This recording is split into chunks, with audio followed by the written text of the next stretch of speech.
What if I'm not good enough? What if I fail? What if hindi ko talaga kaya? Moses had his own list of questions too. Sa psychology, there's actually a concept called self-efficacy. Basically, it's our belief in our ability to handle specific tasks or situations. And when we don't believe that we are capable, madalas nag-hesitate tayo, nagba-back out tayo, and kinoconvince natin yung sarili natin na hindi ko kaya. And makikita natin yung ganitong struggle sa story ni Moses. When God called him to lead the Israelites out of Egypt, ang unang response niya, "Who am I that I should go to Pharaoh?" And then he had more doubts. What if they don't believe me? Utal-utal ako magsalita. And eventually, just please send someone else. Parang ang dami niyang doubts and reasons kung bakit hindi siya yung tamang tao. But here's what I love about God's response to him.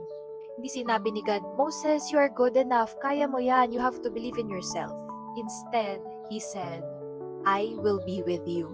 And of course, that is the most important. Kasi madalas kapag tinatawag tayo ni God to do something, ang unang focus natin is, kaya ko ba? Good enough ba ako? What if I fail? So, it's all about us. Pero ang reminder ni God kay Moses wasn't about himself at all.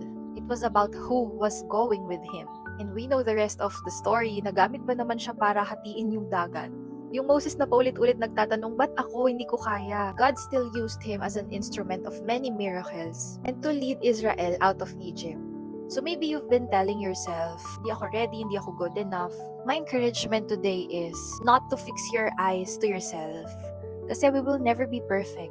Let's fix our eyes to the Lord. And remember, you don't have to be good enough on your own when God is with you. Remember, psychology is our lens, the scripture is our truth, and Jesus is our hope.